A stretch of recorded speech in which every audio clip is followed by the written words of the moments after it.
To Superscreen News at 6, broadcasting to you live from Lagos. I am Adenike Oweye Ajiboye.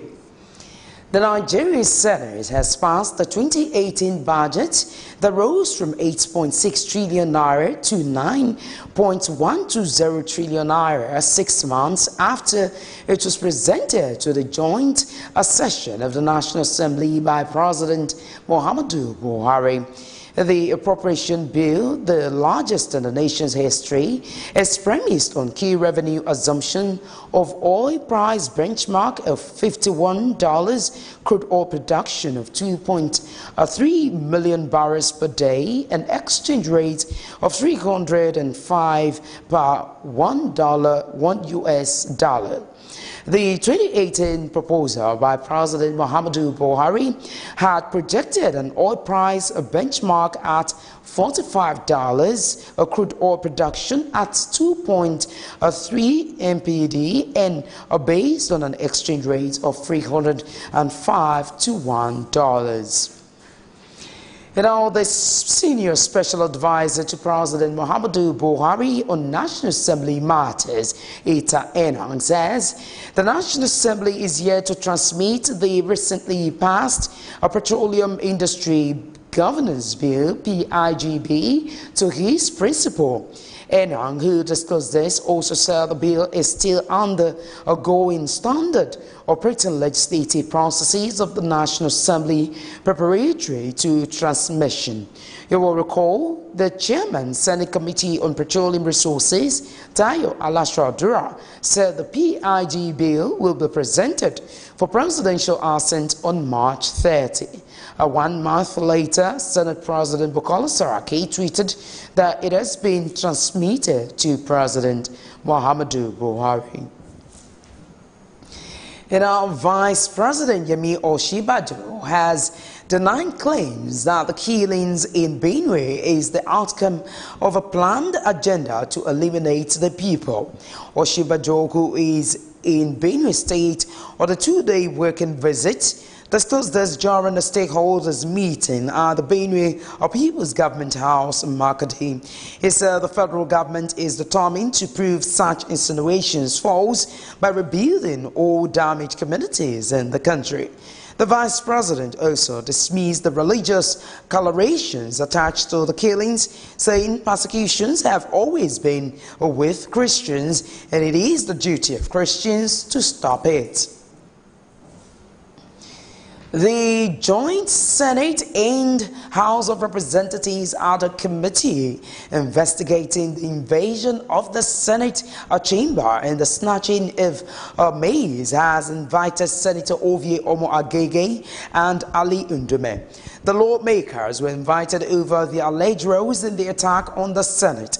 The chairman of the committee, Bala Ibn Na'ala, who announced the summons after a sitting by the panel, read out the synopsis of the letter to be sent to the senators. It pointed out that the testimonies given by various security personnel at the National Assembly complex before the panel had implicated Omo-Agege and Ndume.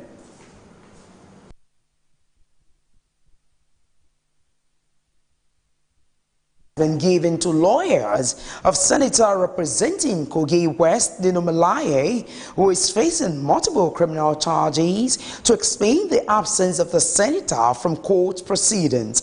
Justice Olasumbo Goodluck of the Federal Capital Territory, Abuja High Court, gave the ruling today. Malaye's absence from the Abuja court prevented the prosecution from opening its case in respect of the 2 counts of giving false information to the police concerning an assassination attempt on his life. You will recall that Malaye accused Chief of Staff to Kogi State Governor Edward David of being the mastermind behind the alleged assassination attempt on his life. However, the police said they discovered the alleged falsehood in Malaye's claim while investigating the alleged attempt on his life at his hometown in Ayetoro, Gbede in Kogi State. Still on Dino Malaye's case, the Kogi State High Court sitting in Lokoja has granted a sum of a 10 million naira bail to the lawmaker representing Kogi West, Senator Dino Malai. The presiding judge described the medical report of the lawmaker as a merit factor to grant the bail application. Weeks after being held in police custody, the judge ordered Malai to provide a surety in the like sum. Senator Malai is being charged by the police for allegedly arming a deadly criminal gangs and convening a political rally that ended with the death of at least one attendee. The Minister of Mines and Steel Development, Kayode Fayemi, is set to resign his appointment as Minister of Mines and Steel Development.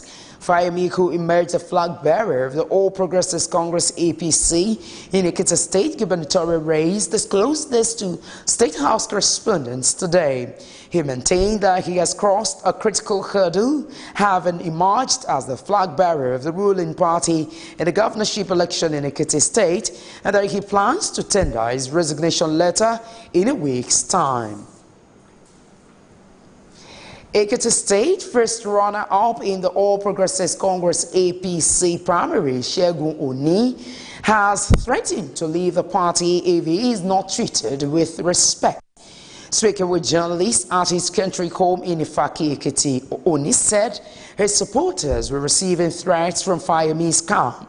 Oni said his supporters should be respected and not victimized by the winner of the primary, Kayode Fayemi, and his supporters. You'll recall that Fayemi won the primary by polling 941 votes ahead of Oni, who polled 481 votes among other 31 aspirants. Former Edo State Governor Adams Oshiomholi's decision to contest for the All Progressives Congress APC National Chairmanship position has been greeted with reactions. While party faithfuls who spoke on the development described the move as a timely intervention, others simply lauded the former governor's courage to vie for the position. Before he declares intention, we have been begging him, because we know what, we are all aware, we all know what Oshiomholi did when he was a labor leader in this country. We know what Oshiomholi did when he was governor of Edo State. And I'm sure he's going to replicate this again at the national level. Anybody who have known Oshiomholi as the immediate past governor of Edo State will always want to support him in this kind of endeavor. We are going to work actively for him. I mean, as the congresses progress and we get to a point where all our executives are elected. On its part, the People's Democratic Party, PDP Publicity Secretary in Edo State, believes the declaration and possible emergence of Oshiomholi as the APC National Chairman would aid PDP's ability to reclaim power in 2019. We are not interested in his chairmanship. What we say and what we know is that Oshiomholi becoming chairman of APC is the day President Buhari stops fighting corruption in Nigeria. And so we wish them luck. And in fact, Oshiomholi's chairmanship will expose the incompetence of Oshiomholi, will expose the hypocrisy of APC, and then Nigerians will not have a fair choice to choose between a reborn, re-engineered, and stronger PDP or a wicked, corruption-leading APC headed by a corrupt government. Well, Edo State PDP Publicity Secretary is speaking there. If you've just joined us, you're watching Superscreen News at 6. We'll take a short break here, and when we return, we'll bring you business news. Just stay.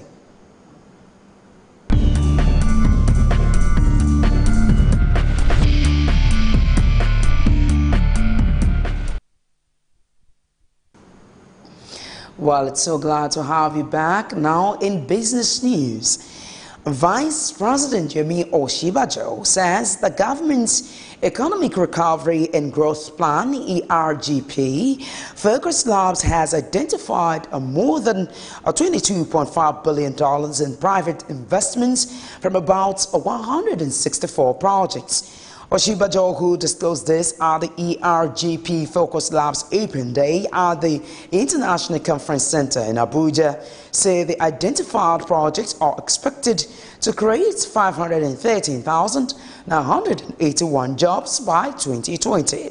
He further said the outcome of the 6-week Focus Labs, which was launched by President Muhammadu Buhari on March 13, showed that $10.9 billion of investments are what he described as most ready projects.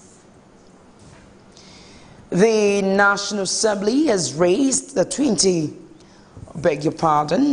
The National Bureau of Statistics, NBS, has released the Consumer Price Index, CPI, which measures inflation, with the index dropping from 13.34% in March to 12.48% in April. In a report, April is the 15th consecutive month of which the inflation rate would be experiencing a decline. On a month-on-month basis, the headline index increased by 0.83% in April 2018, up by 0.01 percentage points from the rate recorded in March.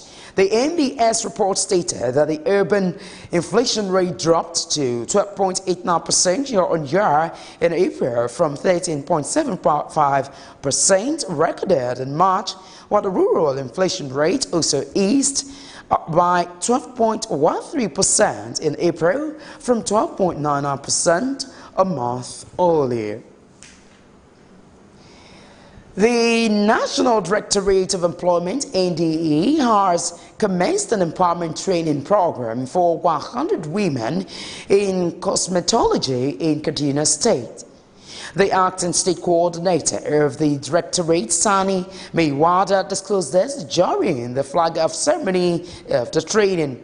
He said the training is the second and would last for 2 weeks, emphasizing that an additional 43 men will be trained on other skills.